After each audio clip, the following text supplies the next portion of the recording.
आज हम शुरू करने वाले हैं 14/11/2023 सिक्स सेकंड का पेपर। यदि चाय की कीमत 28% बढ़ा दी जाती है तो खपत में कितने प्रतिशत की कमी की जानी चाहिए कि इस पर खर्च अपरिवर्तित रहे।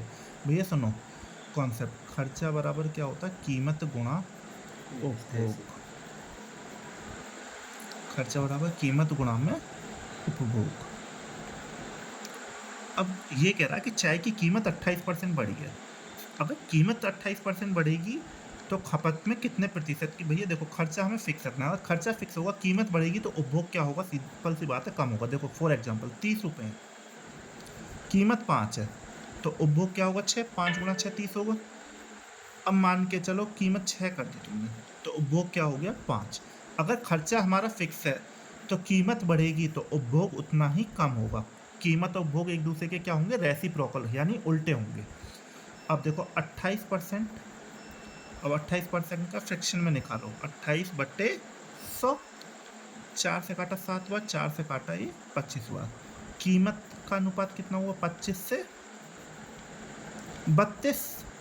तो हमारा जो उपभोग होगा यानी खपत जो होगी वो क्या हो जाएगी, उल्टी। 32 से 25 कितनी कम हुई, 7। कितने से, 32 से। 7/32 गुणा में 100, 4 से काटा 8 हुआ, 4 से काटा ये 25 हुआ, 25 सत्ते 175/8। 8 दूनी 16, बचा 1 और 8 एकम 8, बचे कितने 7, अट्टू अट्टू 64, 21.8। अप्रोक्सीमेटली कितनी हुआ 22%, जो कि यहाँ पे ऑप्शन में तुम देख सकते हो। क्या आंसर आएगा इसका, 22%। ध्यान रखना, अगर कीमत तुम्हारी मम्मी ने, जैसे ध्यान रखो, जैसे तुम्हारी मम्मी ने तुम्हें दिए 30 रुपये कि बेटा 30 रुपये हैं खर्च करने के लिए, जा अंडे लिया, और कीमत दुकानदार ने बोली भैया कीमत बढ़ गई है, कीमत बढ़ गई तो अंडे कम देगा कि नहीं देगा। कोई भी चीज़ हो अगर उसकी कीमत बढ़ेगी और तुम्हारे पास फिक्स रुपए हैं तो उसका उपभोग उतना ही कम होगा। तो खर्चा बराबर कीमत गुणा उपभोग, ये कॉन्सेप्ट याद रखना भैया, ठीक है। अब बढ़ते हैं हम नेक्स्ट क्वेश्चन की तरफ। नेक्स्ट क्वेश्चन है, यदि k² + 3 और k³ + 5 ये तीनों क्या है, अभाज्य संख्या। अभाज्य संख्या कौन सी होती है, जिनके केवल 2 गुणनखंड होते हैं, केवल 2 से कटती है वो। कितने संख्या से, 2 से, या तो अपने आप से या फिर 1 से। तो अब उसमें k का मान बताना, तो k की जगह हम वैल्यू रख के देख लेंगे। पहले 3 रखा, k की जगह अगर हम 3 रखेंगे, k² + 3 और k³ + 5 है। अब k की जगह 3 रखेंगे तो 3 का स्क्वायर 9 और 3 12 हो जाएगा। 12 का भी अभाज्य संख्या है तो 3 तो ऑप्शन होगा नहीं। अगर हमने 7 रखा, 7 का स्क्वायर 49 और 3 52, तो ये भी ऑप्शन नहीं होगा k का। अब 2 रखा, 2 अभाज्य संख्या होती है, 2 का स्क्वायर 4 और 3 7 और 2 का क्यूब 8 और 8 और 5 13, तीनों अभाज्य संख्या आ गई, तो यानी k का मान क्या है हमारा 2। आया समझ भैया। अब देखो अगला question, next question. Next question है हमारा, राम के धन का 45% सोहन के धन के 50% में जोड़ा जाता है तो कुल राशि सोहन के धन का 86% हो गई। तो सोहन के पास राम के धन के कितना प्रतिशत था। अब देखो राम, आर मानिए राम का धन आर है, आर का 45% सोहन के धन के 50% में जोड़ दिया गया, यही बोला क्वेश्चन। तो कुल राशि कितनी हो गई, सोहन के धन का 86%। ठीक है भैया, इतना समझ में आया। अब देखो फ्रैक्शन में लिख लो, आर 45/100 और ये कितना सोहन 50/100 और यहाँ सोहन का 86/100, रोहन का 45/100। अगर हम इसे प्लस वाले को उधर ले जाएंगे तो माइनस हो जाएगा। सोहन का 86 में से अगर सोहन का 50 घटा दिए तो कितना हुआ बेटा, देखो सोहन के 86/100 में से कितना घटा देना, सोहन का 50/100। 86 में से 50 घटाए तो कितना होगा, 50 या 36/100 होगा।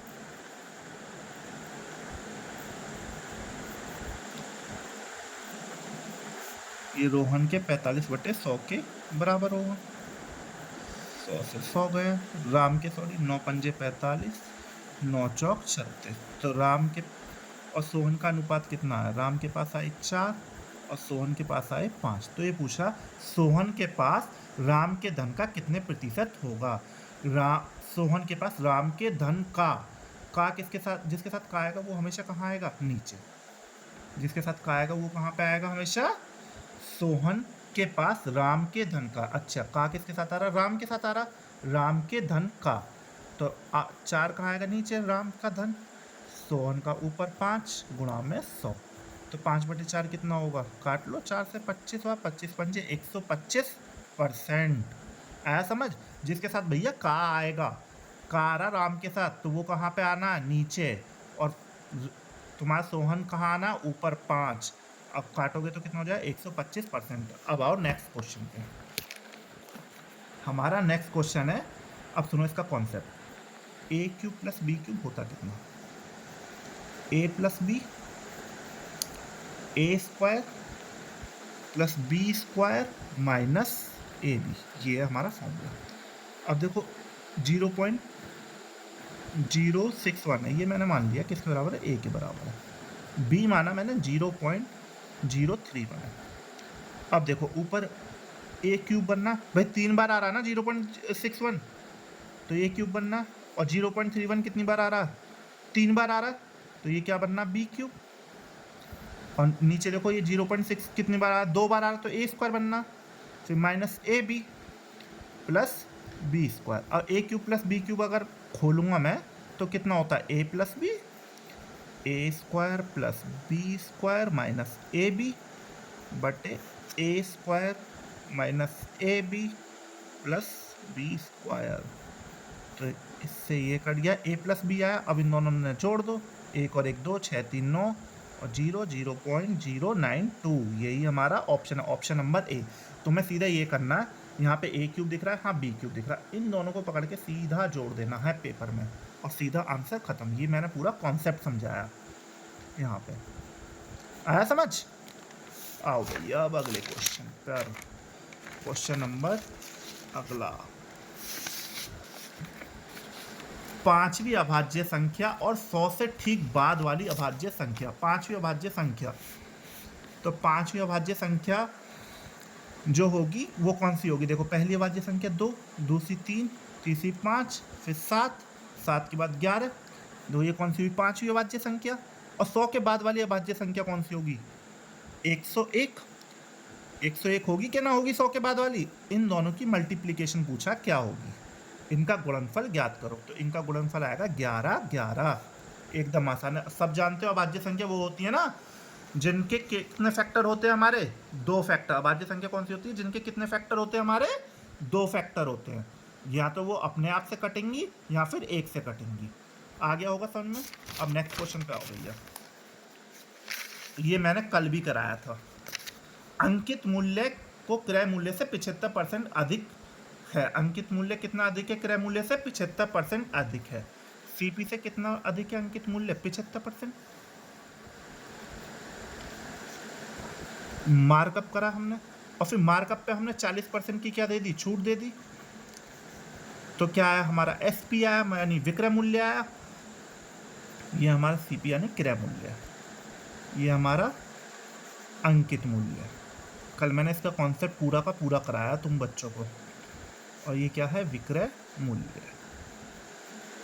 एक बात ध्यान रखना, मार्कअप जो हम कर रहे हैं 75% जो अंकित कर रहे हैं और जो छूट दे रहे हैं, उन दोनों का सक्सेसिव ही प्रॉफिट परसेंट होता है मार्कअप का, और हम जो छूट दे रहे हैं इन दोनों का सक्सेसिव। तो हम यहाँ पे सक्सेसिव लगा देंगे सीधा। जब भी ऐसा क्वेश्चन मिले तो सीधा सक्सेसिव लगा देना। 75 माइनस 40 और 75 गुणा 40 बटे 100। 75 में 40 गए तो कितने बचेंगे? 5 और 7 में से 4 गए 3, 35 बचेंगे कि ना बचेंगे?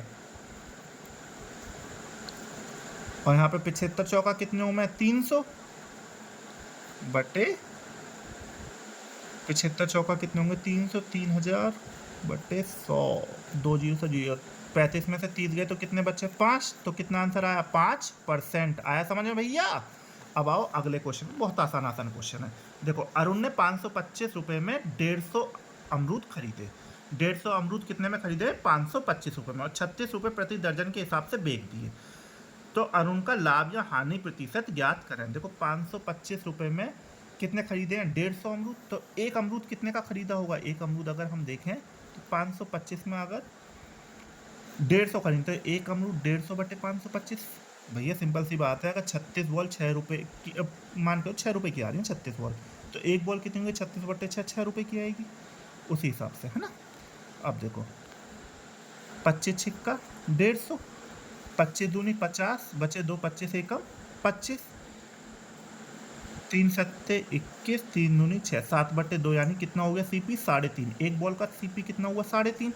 और हमने 36/12 प्रति दर्जन बोला ना, 36 रुपये प्रति दर्जन, यानी 12 कितने की दर से बेचे हैं? 12 अमरूद 36 रुपये के हिसाब से बेचे हैं। 12 अमरूद कितने के बेचे? 36। तो एक अमरूद कितने का होगा? 12 36, 3 रुपये का होगा एक अमरूद जो बेका होगा, ये होगा उसका एसपी। यानी 3.5 का खरीदा और 3 में बेच दिया, तो कितने की हानि हुई?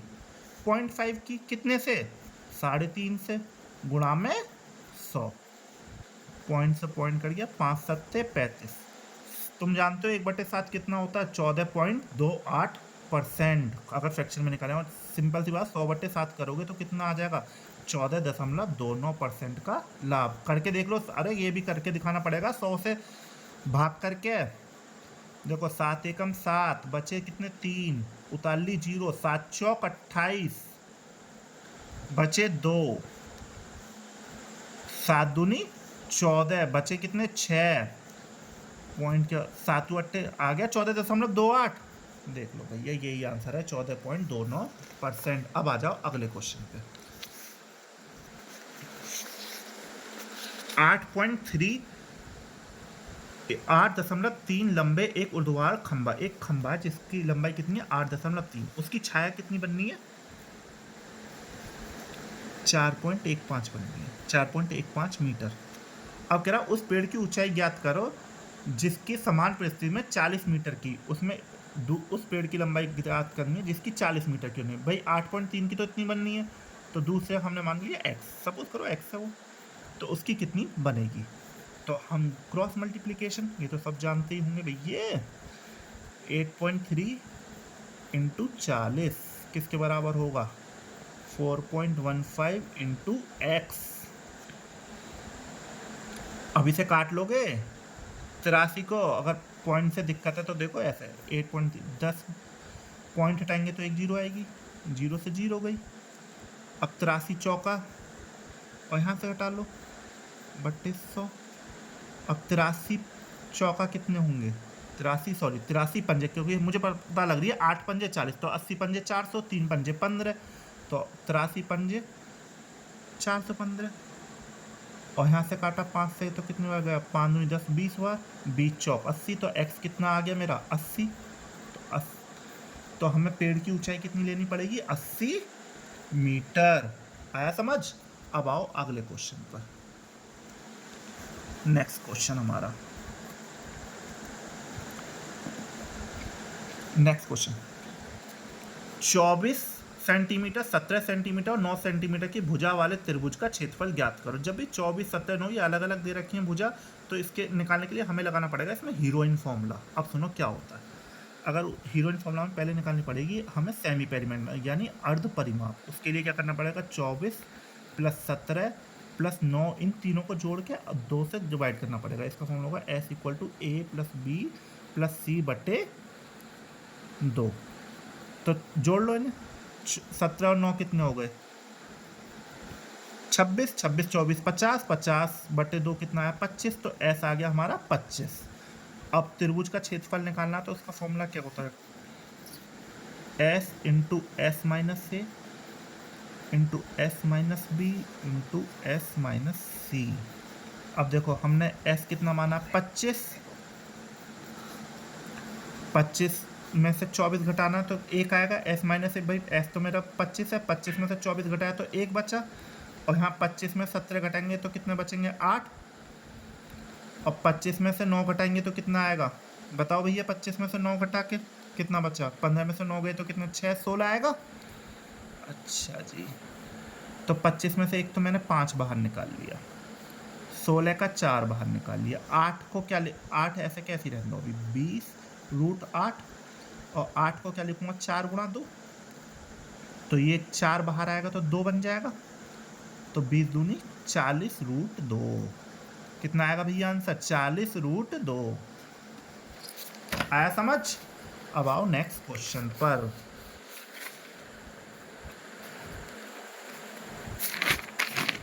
किसी देश की प्रारंभिक जनसंख्या कितनी दे रखी है? 1,87,500 है।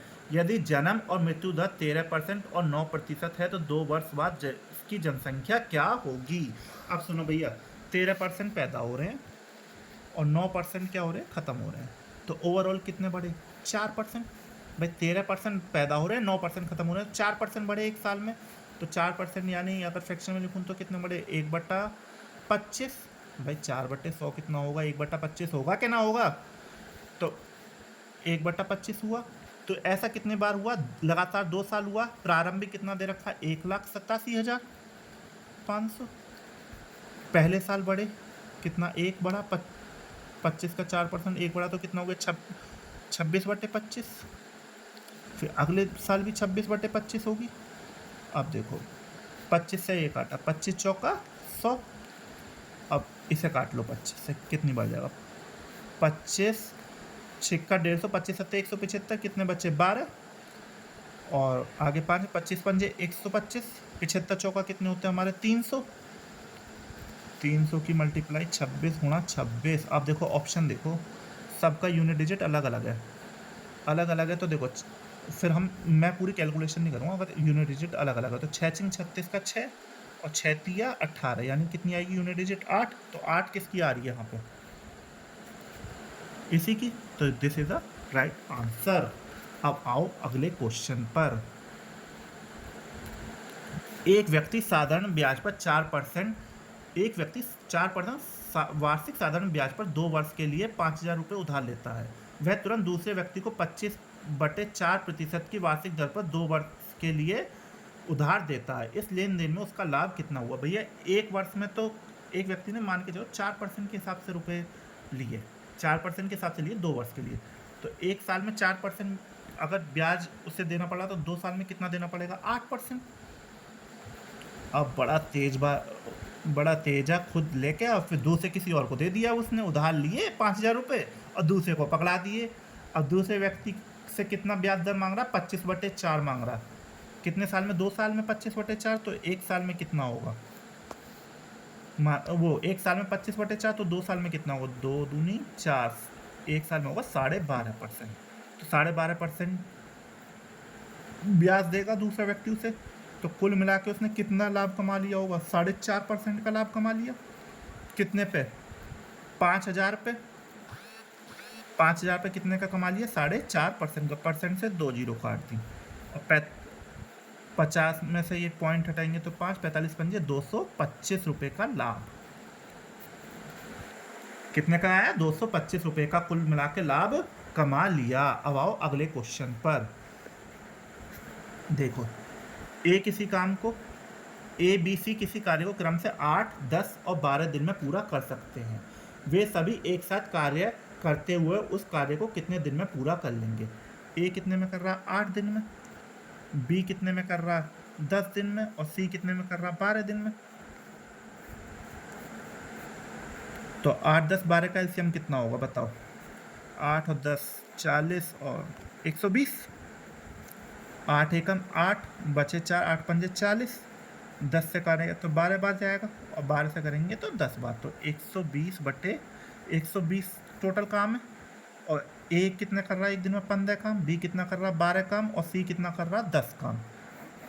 तो 15, 12 टोटल का एक दिन में कितना काम कर रहे हैं? 15, 12 27, 27 और 10 37। तो इतने दिन में एक दिन में जब इतना कर रहे हैं तो पूरा काम 120 है, तो कितने दिन में कर देंगे? 120/37 दिन में। देखो ये रहा 120/37 दिन इज द राइट आंसर। अब आओ नेक्स्ट क्वेश्चन पर। नेक्स्ट क्वेश्चन है हमारा मेंसुरेशन का। 30 सेंटीमीटर व्यास वाला एक तांबे का ठोस गोला। कितने का? 30 सेंटीमीटर व्यास का एक गोला जिसकी व्यास कितनी है? 30 सेंटीमीटर यानी व्यास है ये। क्या उसकी व्यास? त्रिज्या क्या होगी? आधी 15 होगी त्रिज्या। आ रही बात समझ में? और उससे हम एक तार बना रहे हैं जिसका व्यास कितना? हमारा 10 सेंटीमीटर। तो उसकी त्रिज्या कितनी होगी? 5 सेंटीमीटर। भैया जब एक चीज़ से दूसरी चीज़ बनाई जाती है तो हमेशा क्या लेना? आयतन। ध्यान रखना, एक चीज़ जब दूसरी चीज़ में कन्फर्म ट्रांसफॉर्म होगी तो दोनों के आयतन को क्या रख देना, बराबर। दोनों के आयतन को क्या रख देना, बराबर। हमें पता है गोले का आयतन कितना होता है, 4/3 पाई r³ यानी त्रिज्या, और ये किसका, गोले का लेना, ठीक है। और सिलेंडर का क्या होगा, पाई r²h। अब देखो पाई से पाई काट लो पहले, यहाँ पे 4/3 है, त्रिज्या कितनी होगी, 15। गोले की त्रिज्या 15 दे रखी है, 15 गुणा 15 गुणा में 15। और यहाँ पे व्यास कितनी है, 10 है, तो हमारा जो हमारी त्रिज्या कितनी है, 5। 5 गुणा में 5 गुणा में h। यहाँ से काटा 5 दिया 15, यहाँ काटा 5 दिया 15, 3 से 3 काट दिया, तो अब हमारा कितना हुआ, ये 4 दिया 12, 12 गुणा 15 करेंगे तो कितना बैठेगा, 180। तो हाइट कितनी होगी उसकी, 180 सेंटीमीटर ऊंचाई। आया समझ। जब भी ध्यान रखना, जब भी एक चीज़ को दूसरी चीज़ में कन्वर्ट करेंगे हम 3D फिगर में, तो हमेशा आयतन क्या लेने हैं, बराबर। हमेशा आयतन क्या लेने हैं, उन दोनों के बराबर। अब आओ नेक्स्ट क्वेश्चन पर। बस थोड़े से 2 क्वेश्चन और बचे हैं, फिर तुम्हारा सेट कंप्लीट। प्रथम 5 भाज्य संख्याओं का औसत ज्ञात करो। भाज्य संख्या वो होंगी जिनके 2 से ज़्यादा मल्टीपल हो, यानी 2 से ज़्यादा संख्याओं से कटती हो। तो पहली भाज्य संख्या कौन सी है, 4। भाई 2 से ज़्यादा मल्टीपल होंगे इसके। दूसरी 6 आएगी, तीसरी 8 आएगी, अगली कौन सी आएगी, 9, और फिर कौन सी आएगी, 10। प्रथम 5 लेनी है ना, इनका क्या बताना, औसत। 4 6 10, 10 और 10 20, 20 और 9 29, 29 और 8 कितने हुए, 37/5। तो कितना औसत हो गया, 5 7 35, बचे 2। अब बचे 2, 5 चौक 20, 7.4। इसका औसत कितना हो गया, 7.4। अब आ जाओ नेक्स्ट क्वेश्चन, ये है लास्ट क्वेश्चन हमारा, उसके बाद वीडियो खत्म। आज थोड़ा तेज पढ़ाया, लेकिन ये है, समझ में सब कुछ आया होगा। वैसे कॉन्सेप्ट मेरा एक एक क्लियर हुआ होगा तुम्हें जो समझाया। किसी गंतव्य के यात्रा के लिए निम्नलिखित तरीके से की जाती है। 55 किलोमीटर प्रति घंटा की औसत गति से ट्रेन 550 किलोमीटर चलती है। 500 किलोमीटर प्रति घंटा की औसत गति से विमान 4500 चलता है, और 55 किलोमीटर प्रति घंटे की औसत गति से नाव 400 किलोमीटर चलती है। 35 किलोमीटर प्रति घंटे की औसत गति से ऑटो 55 किलोमीटर। तो पूरी यात्रा में औसत गति पूछी। जब भी औसत गति पूछी हो तो सिंपल फॉर्मूला औसत गति का, एवरेज स्पीड का सिंपल फॉर्मूला क्या, कुल दूरी बटे कुल समय। कुल दूरी बटे कुल समय। पहले हमें कितना दे रखा है, दूरी देखो पहले कितनी दे रखी है हमें, पहले दे रखी है 550 किलोमीटर, तो 550 लिखना पड़ेगा। दूसरी दूरी कितनी दे रखी है हमें, 4500। भाई 4500 दे रखी है।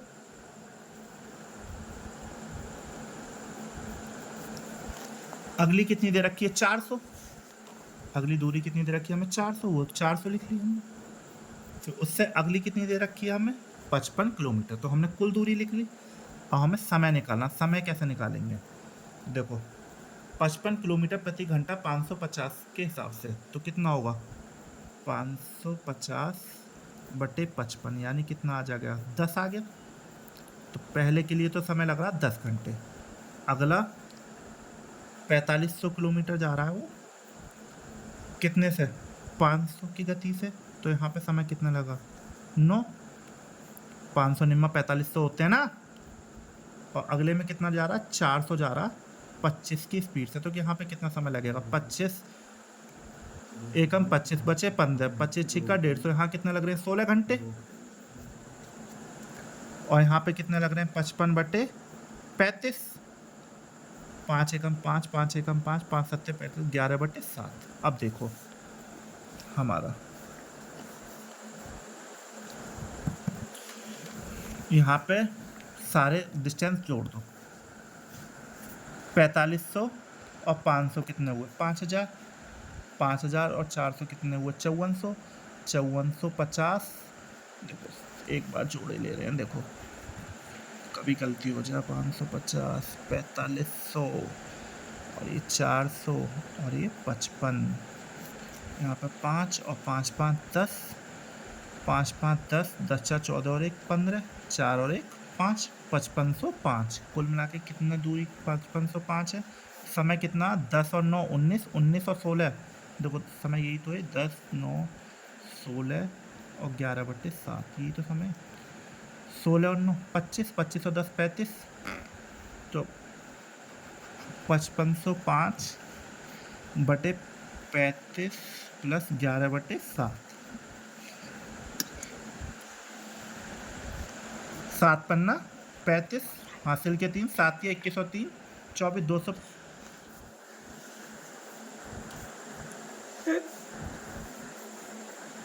245 और 11 कितने हो गए 256 7।